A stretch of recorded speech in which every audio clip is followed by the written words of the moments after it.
Let me begin by thanking the previous speaker and also to parody the title of this series and say what a piece of impertinence it is for an encyclopedically ignorant man to come and talk to extremely learned people.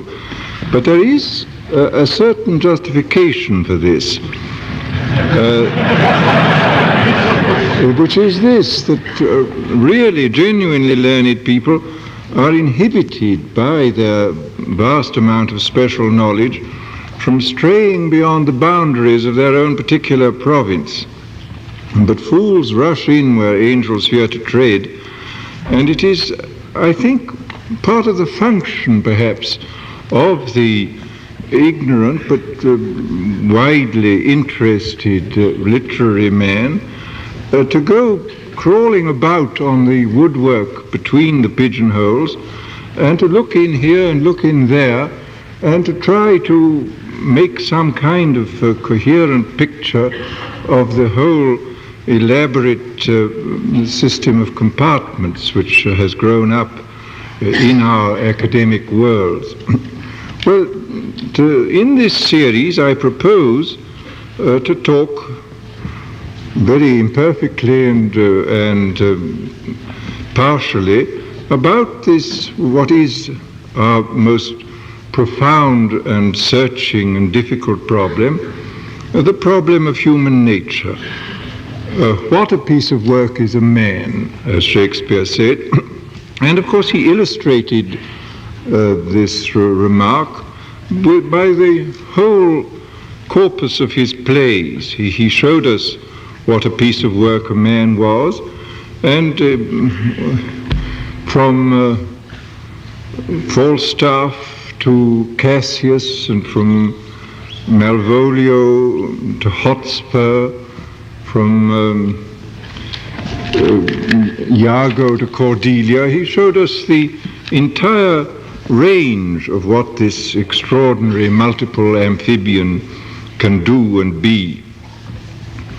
Now, in what is to follow, tonight what is to follow, I propose to talk about what sort of a piece of work this strange creature is.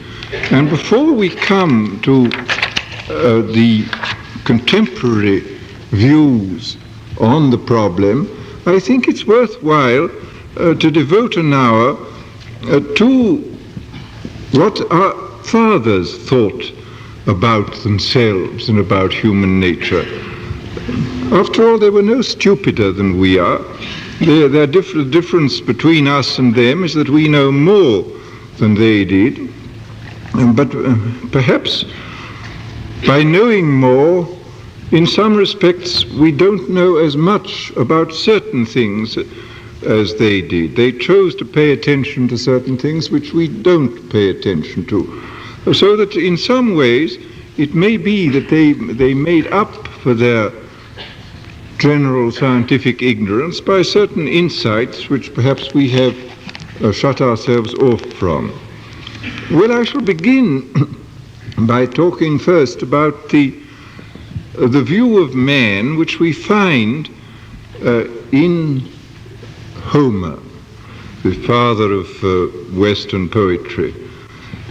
We find Homer, of course, is not a philosopher and not a psychologist, but he was an extremely shrewd observer, and he evidently represented the general point of view of his times.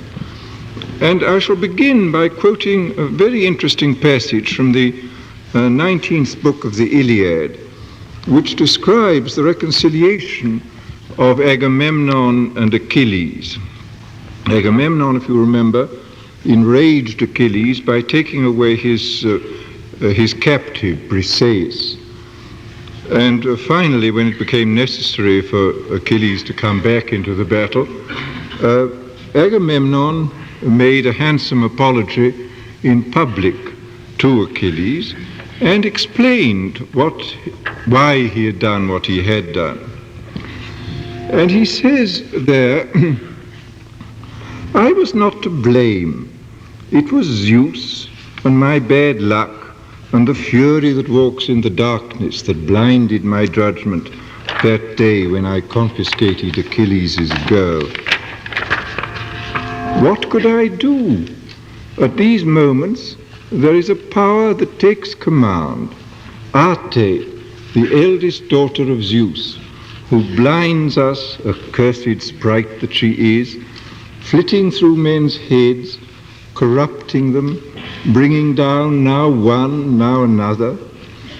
Why, even Zeus was blinded by her once, and he is known to stand above all men and all gods.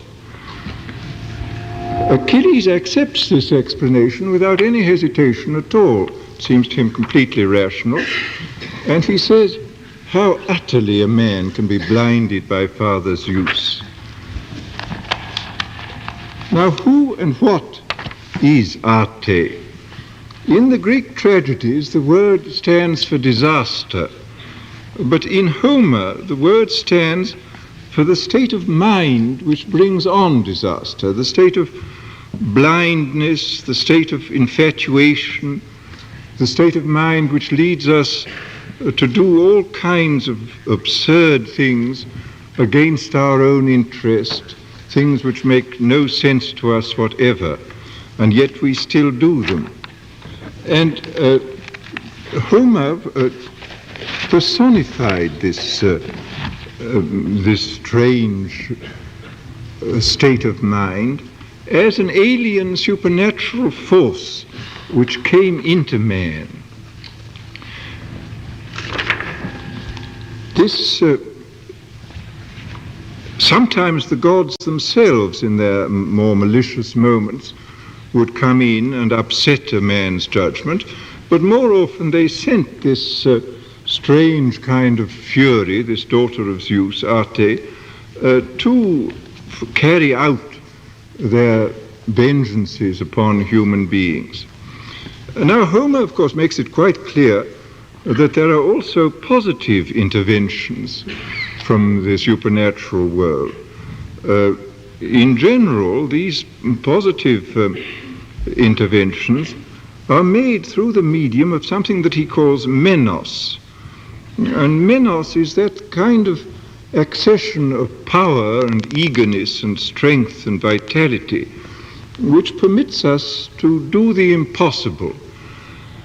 Even animals are capable of experiencing menos. Their horses every now and then get a tremendous influx of menos and do the most extraordinary things in the Iliad. And in general, Homer would have said that any particularly good idea, anything above our ordinary level of intelligence, any remarkable action or great insight is given to us from the outside by a god who hands out his menos to us. And the god sometimes has a name. We know which god is at work within us. But occasionally, and this is particularly true in the Odyssey, the god has no name. He is just called a daimon. He is some sort of a supernatural being. And in general, in Greek, until much later times, any supernatural being to whom one couldn't give a name, Zeus or Aphrodite or Athene, was just called a daimon.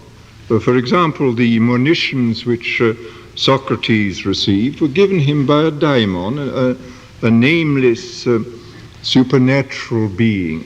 And it is interesting to note that Socrates, who is after all the father of Western rationalism, says in so many words, the greatest blessings come to us by way of madness, provided always that the madness is given to us as a divine gift, so that he himself recognized this supernatural influx which constantly influenced human beings. Now, Homer's daimons and gods are not mere fairy tale fantasies. They are principles of scientific explanation.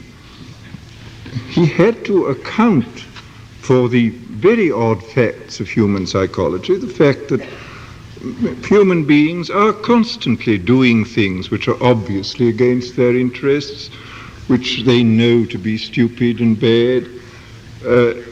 Similarly, they every now and then do things which seem to be far beyond their normal capacities of action or thought. And it seemed quite rational in the absence of any other hypothesis. I mean, such a hypothesis as we have now of the dynamic unconscious. It was only rational to suppose that these strange events of which we are all conscious were due to the influx of supernatural powers. And it's interesting to realize that this idea of possession for good or for ill by supernatural powers went on being used as a principle of explanation right on almost to the end of the 17th century. But contemporary with Galileo and even with Newton, we find this Homeric idea of possession being used currently as an explanation of many forms of many of the odder forms of human behavior. You will find, for example, in that compendium of 17th century psychology, the Burton's Anatomy of Melancholy, an extremely good discussion of this whole problem. I mean, he points out that most cases of strange behavior, of madness and what we would call neurosis, most cases have a physical origin, but quite a good proportion of them are probably due to some kind of supernatural possession. And it's very interesting to notice that in the 18th century, when the idea of demonic possession had completely evaporated, nothing was brought in to take its place. We have a curious kind of interregnum, so to speak, in the history of psychology during the 18th and early 19th centuries, when the stranger aspects of human nature simply had no valid explanatory principles to account for them. For example, when the case of Mesmer was examined by the French Academy with the assistance of Benjamin Franklin, the only explanation that they could bring up for the strange phenomena which occurred in Mesmer's neighborhood was imagination. Well, imagination, such as we know it, quite clearly doesn't account for the kind of queer things which were happening in these early days of the hypnotic experimentation. And strangely enough, it is not until quite late in the 19th century that a satisfactory substitute for the old idea of possession comes into the world. It comes in, of course, with the development of the idea of a dynamic unconscious self, what would be called the unconscious and the pre-conscious, or in general the subliminal self. And the opening of the new period of psychology is dated by William James with the publication of a paper by F.W.H. Myers in, I think, 1882, so that it is extraordinarily recent that we have any satisfactory substitute for this ancient Homeric and afterwards Christian idea of demonic and divine possession as agents to account for the odder aspects of human behavior. Now, let us pass now for a moment to the practical side of Greek psychology. The Greeks were very realistic people. And they knew very well that the more distressing aspects, the more distressing consequences of possession could be warded off if some kind of satisfaction, either direct or indirect, were found for the instinctive drives and the frustrations and miseries of normal life. And the two great methods which they used, but to both of which they applied the term catharsis, the first of them historically was the method of the Dionysian orgy and dance. Dionysus in this context was called Lucios, the liberator, and he did liberate these people who lived an extraordinarily miserable life if they were slaves from a great deal of their sense of frustration and unhappiness by, first of all, giving them alcohol, and in the second place, encouraging these congregational dances. At a later period, the Dionysian rites seemed to lose their interest, but their place was taken by the Corybantic dances in honor of the Great Mother. And here there was a specifically therapeutic value was set upon these dances.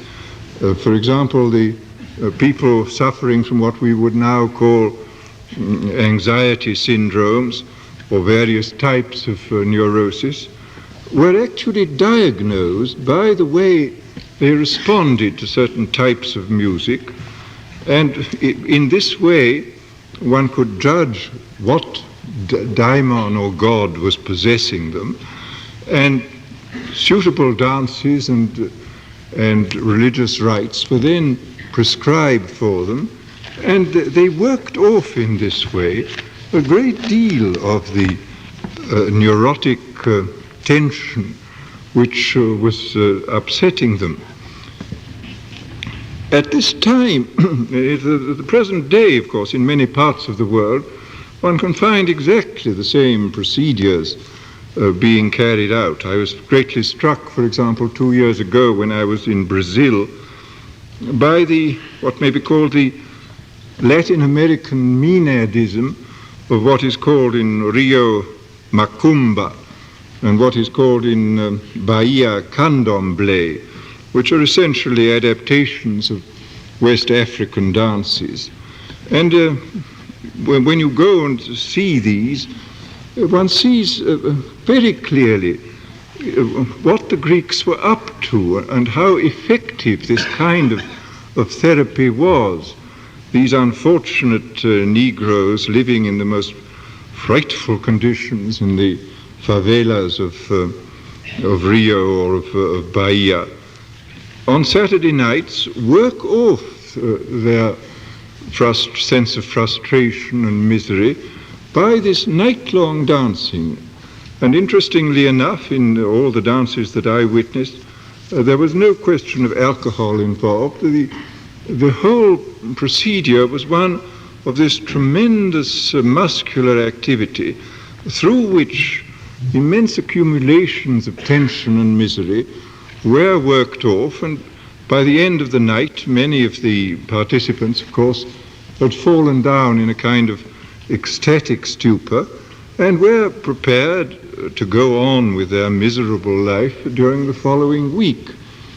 And it was, to me, very, very interesting to see in these dances actual gestures which are exactly described in the Greek literature about the Maenads. The tossing of the head, for example, which occurs again and again in descriptions of Maenadism in Greece, was clearly exemplified in the Candomblé and Macumba dances. There was a great deal of this tossing, which I imagine the physiological reason for which is that it drives a great deal of blood into the head by centrifugal force, and probably produces this kind of ecstatic state very rapidly.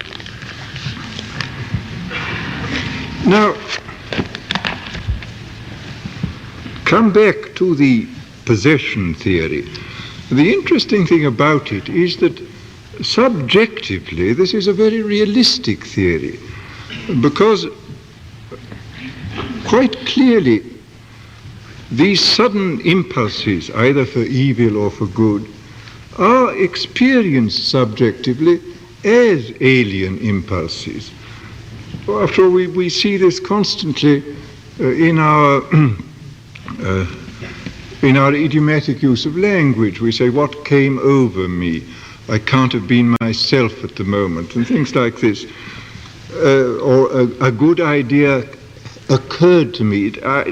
We never say, I have invented a good idea. We say, it has come to me, it has occurred to me. There is this subjective sense that it does come to us from the outside. And in this sense, the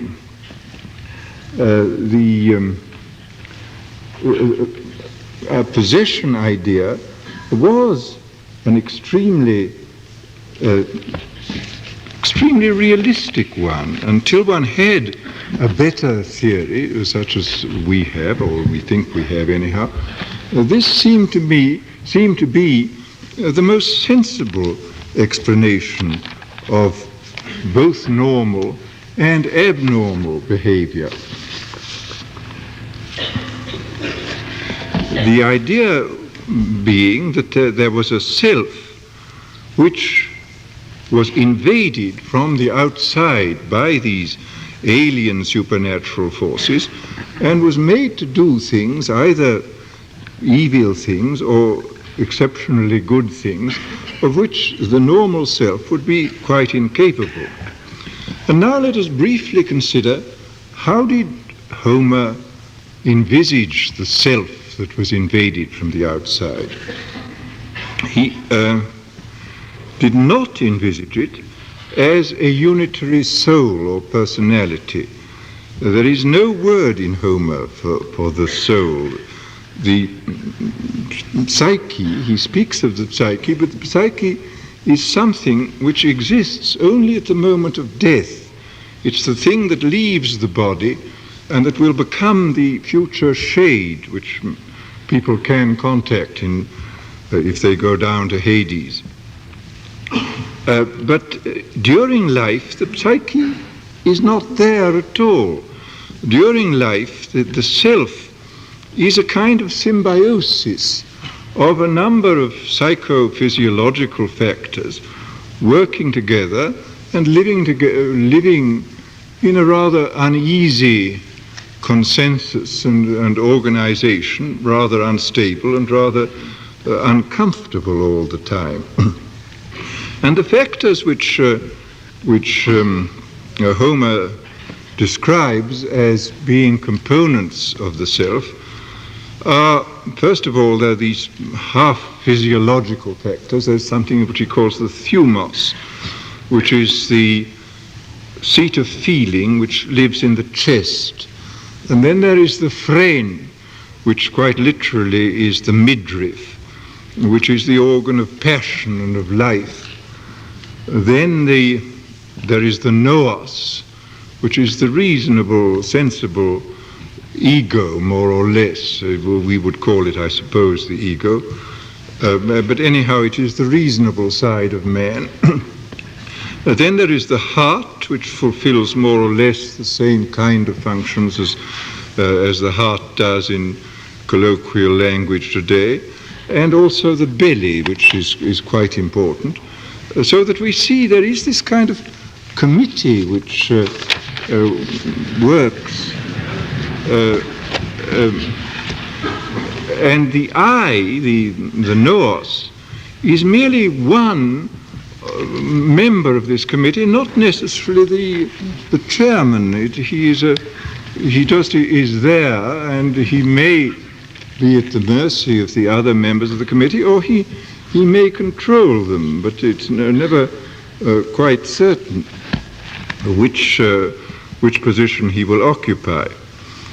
And one of the things which is striking in the Homeric psychology is that there is no word for will, no conception will. In this, the Homeric psychology closely resembles the Hindu and Buddhist psychology, where will plays a completely negligible part.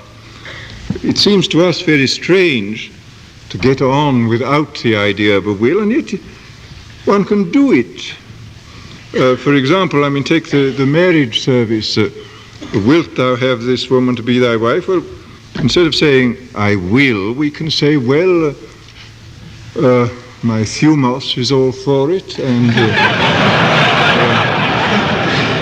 so is my friend.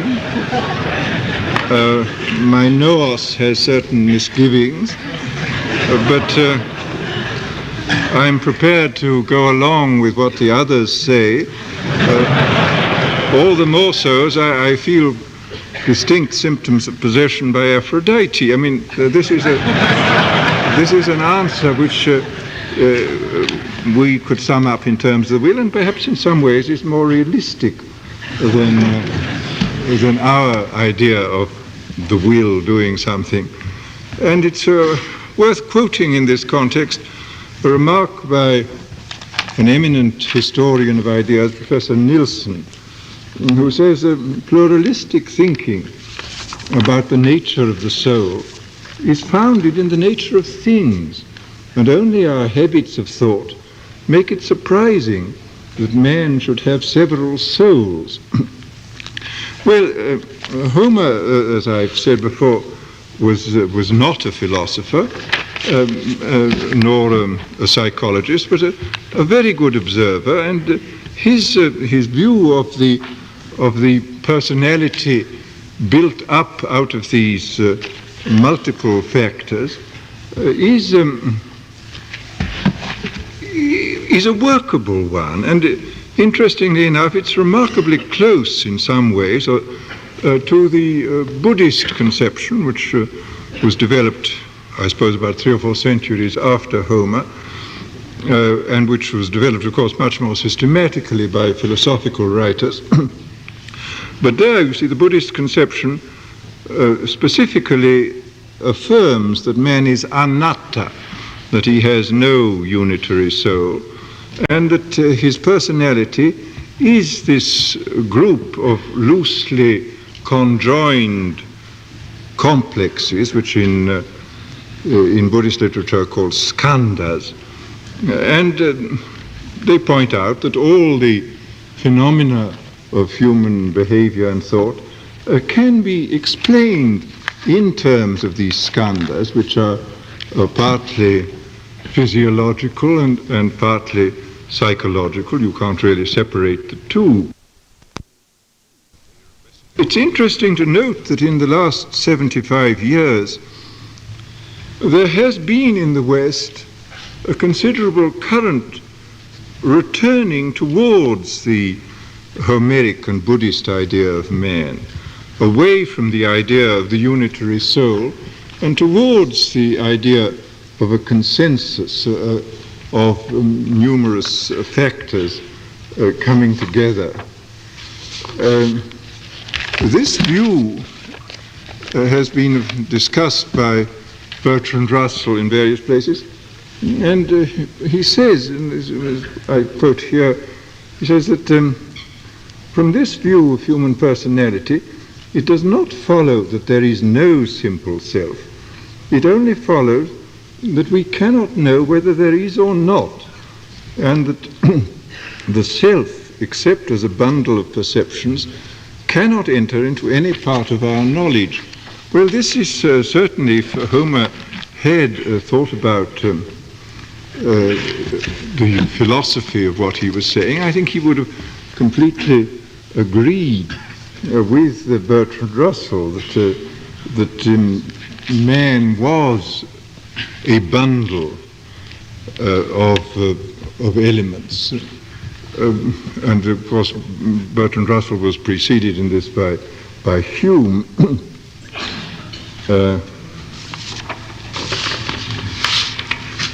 Now, it's a very interesting fact that the ideas of Homer did not persist into classical times in Greece. within 3 to 4 centuries after Homer's death, it seemed self-evident to Greek philosophers and to all thinking men in Greece that there was a unitary soul and that it inhabited the body.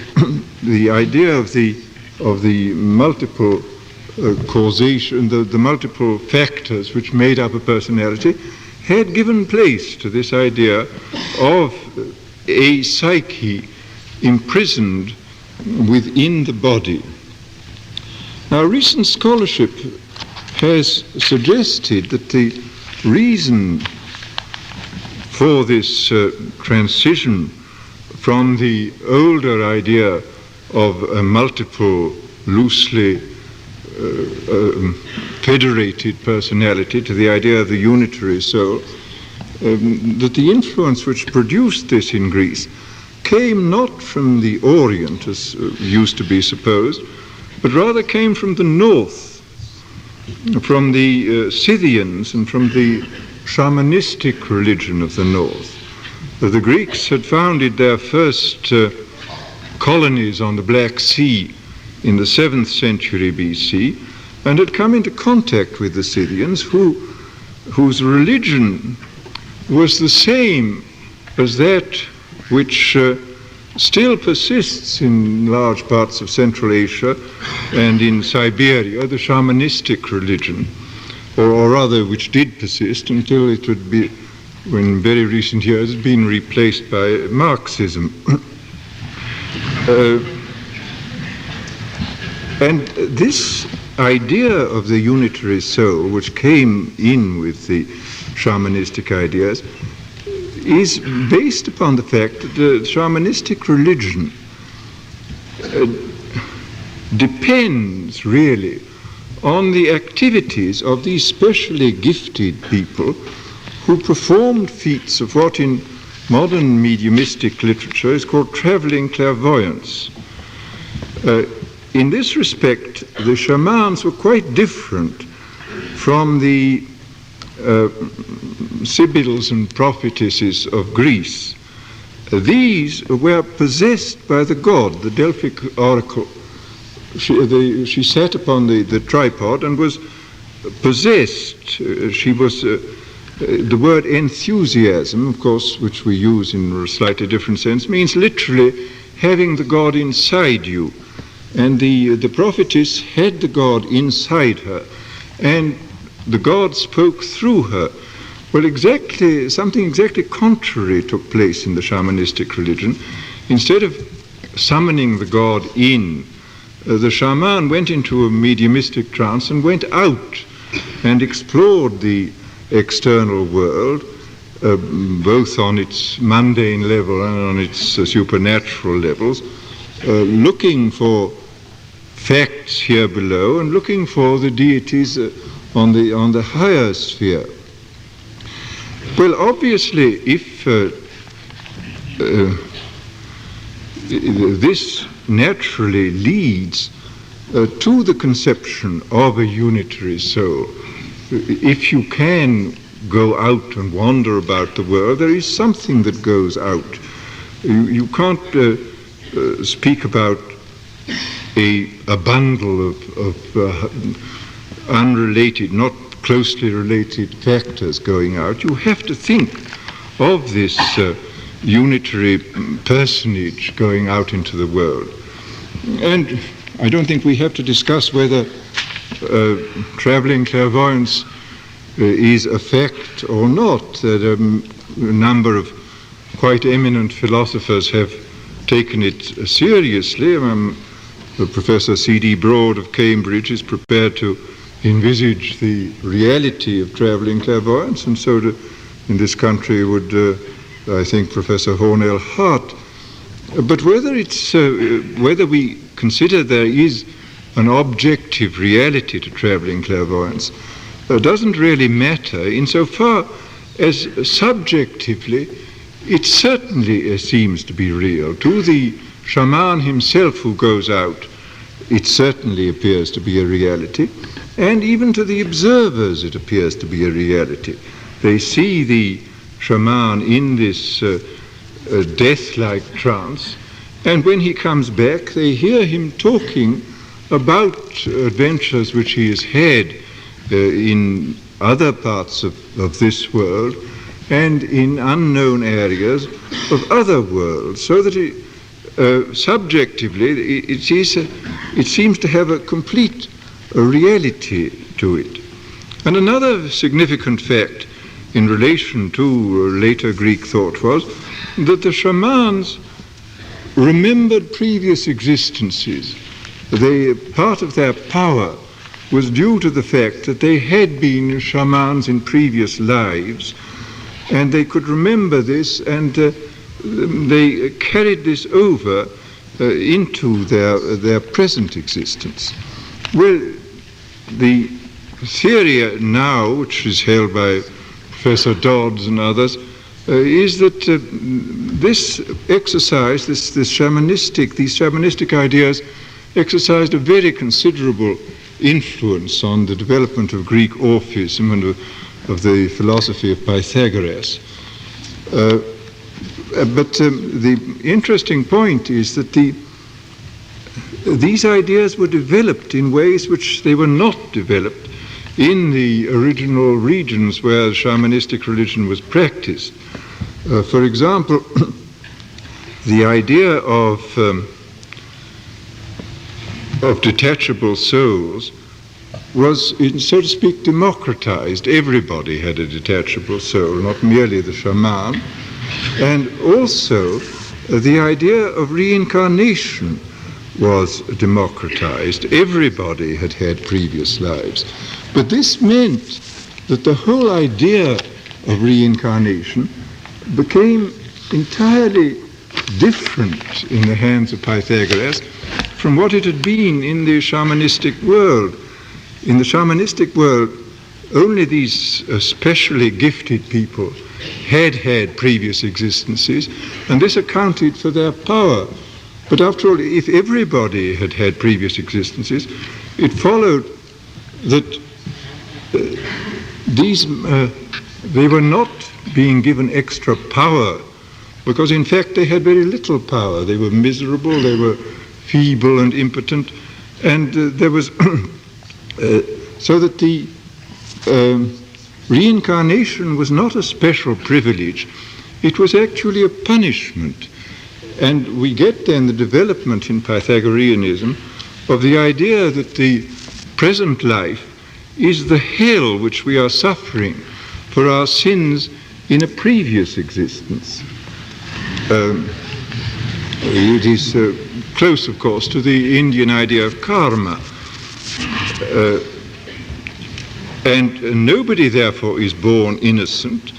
We are all, in the Greek phrase, poneroi. And from this point of view, we get this extreme dualism and Puritanism which arises in later Greek thought and which passes over into Christianity and which keeps on reappearing in Christian thought, these semi-Manichaean ideas of the evilness of the body, of the fact that we are all born with original sin, of a kind of pervading Puritanism and stress on asceticism. All this is fully developed before the Christian era, and as I say, it persists, comes up again and again in the history of Christian thought, in spite of its profound difference from the original Hebrew ideas, which after all were the basic source of Christianity. And here let me speak very briefly about the Old Testament ideas of personality. Here, of course, no distinction is made between soul and body. The body is an essential part of the human personality, and actually in the Old Testament Hebrew there is no word for soul, for body, as apart from soul. The two are thought of always together. And one of the interesting features of Old Testament and also even New Testament psychology is the constant reference constant use of physiological terms to describe psychological facts, the bowels of compassion. We get this phrase occurring again and again. Joseph's bowels yearn for his brethren. We have the phrase is constantly repeated in St. Paul, the bowels of compassion and meekness, which he constantly speaks about. And again, another phrase which occurs very frequently in the Old Testament is the reins, the loins, the kidneys, which are again and again the word is used in a psychological sense. And of course, in its own way, this is an extremely realistic point of view, because as we're finding more and more, these physiological factors in the total human makeup are of immense importance. So, I mean, actually the reins, we find that the adrenals are of colossal importance in everything that happens to us, that many of the seeming possessions, both for good and for evil, are due to the adrenals pouring extra quantities of adrenaline or noradrenaline into the blood. So that it is, I find these things very interesting, to see the anticipations by a kind of empirical intuition which these ancient writers and thinkers perceived. One could certainly show by quotation a very wide appreciation of the role played by physiology in human personality. I think it's possibly worth mentioning too that in many of these ancient religions, chemical substances other than those produced within the body were frequently used in religious rites. There was always this great mystery of the change of personality due to the ingestion of a drug.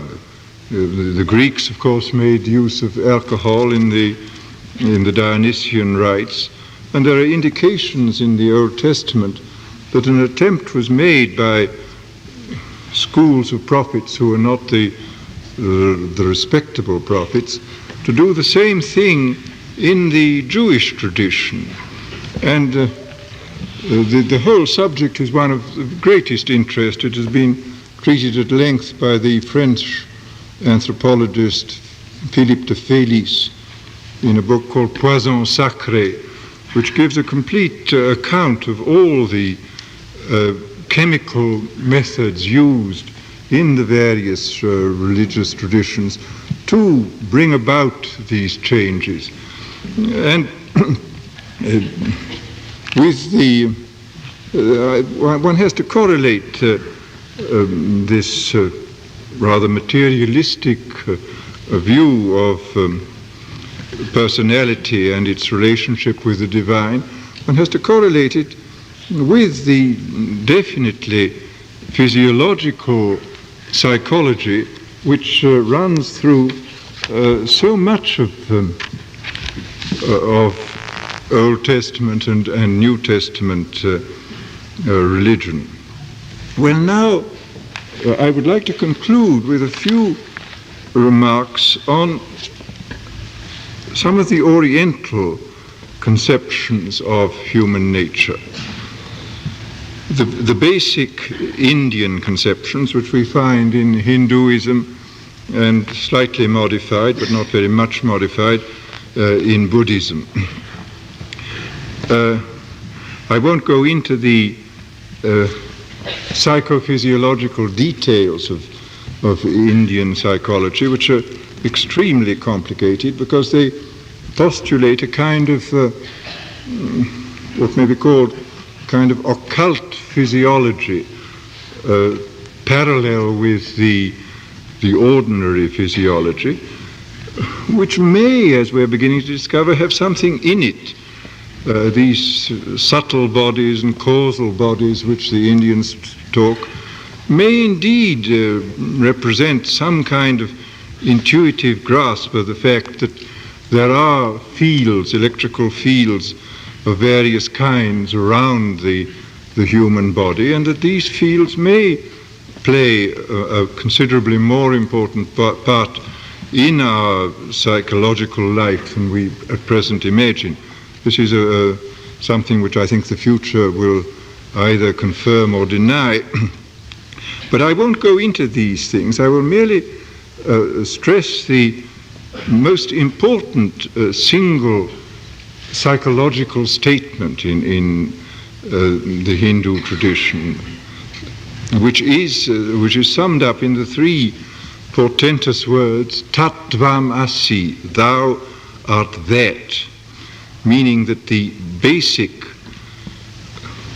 foundation of the human personality, the Atman, the pure ego, as he's called in Western philosophy, is identical with the Brahman, with the basic principle of divine principle of all existence.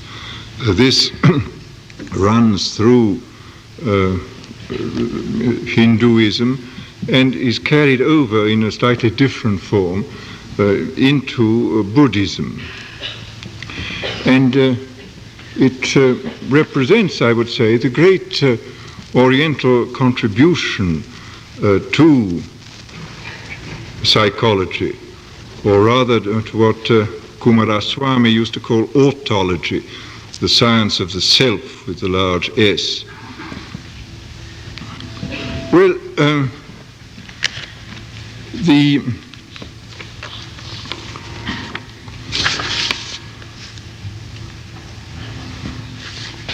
interesting fact about Oriental philosophy is that it is not primarily speculative, as Western philosophy certainly is now, and although I think it was less so in the remote past. Oriental philosophy, as I say, is not speculative, it is essentially practical. It is a kind of transcendental operationalism.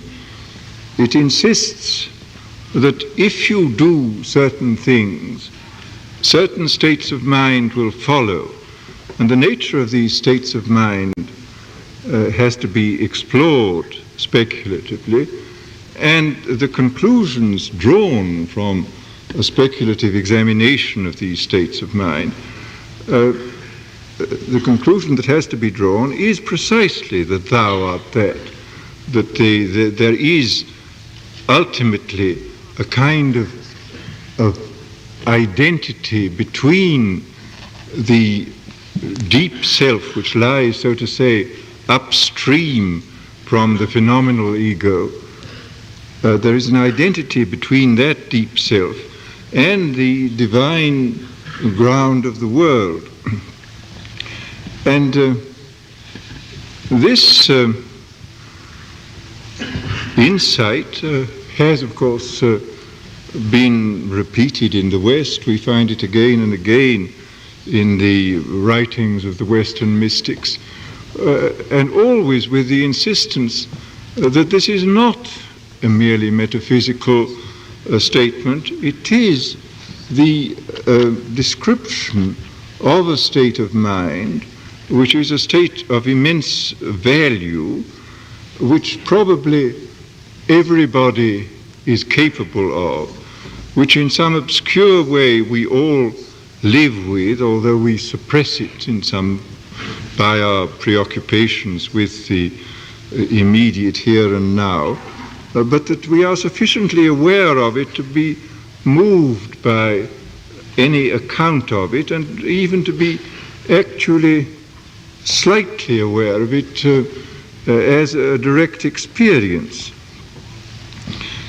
And I think I shall have occasion to mention this point of view again, but I think it's worth saying here that this conception of the fundamental religious experience, this is in no way, I would say, incompatible with the scientific attitude towards life. It is simply the account of a fact, of a state of mind, and which is regarded by those who have it in its plenary fullness as of immense value. And we are free either to accept the metaphysical explanation of it or not to accept the metaphysical explanation. But we are not free to deny the existence of the state of mind or the statements of those who have experienced this state of mind, that it has an immense practical value. It's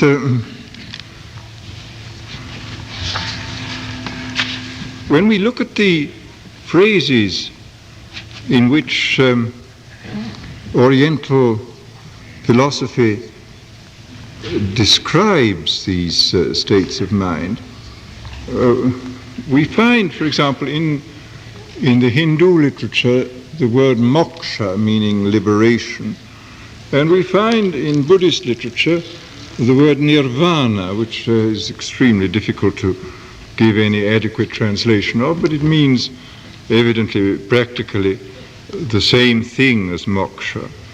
And both of these may be regarded as simply as the operational name of the same state of mind as is described by the Christian mystics as union with God, union with the immanent God of direct experience rather than as the transcendent God of inference.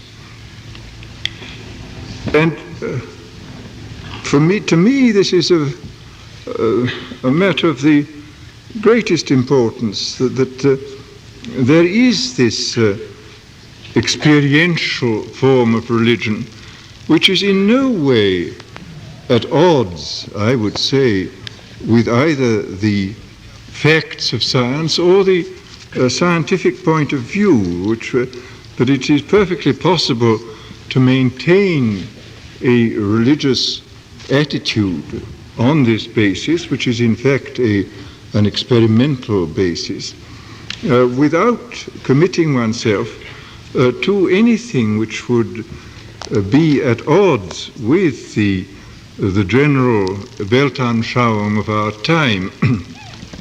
And I will close this lecture with this thought that we have here something which is perfectly compatible, I would say, with either the Homeric, Buddhist, Humean, Russellian point of view about human personality, or with the shamanistic, Platonic Christian view. Both of them seem to me to be compatible with the existence of these states of mind and with their values. And it is also, it seems to me, compatible with a strictly theistic point of view, or a point of view like the Buddhists, which is fundamentally atheistic, which is not concerned anyhow with the problem of gods, but is concerned with the problem of liberation and of immediate experience. And with this final reference to the contribution of past psychologies, I will close this lecture. Thank you.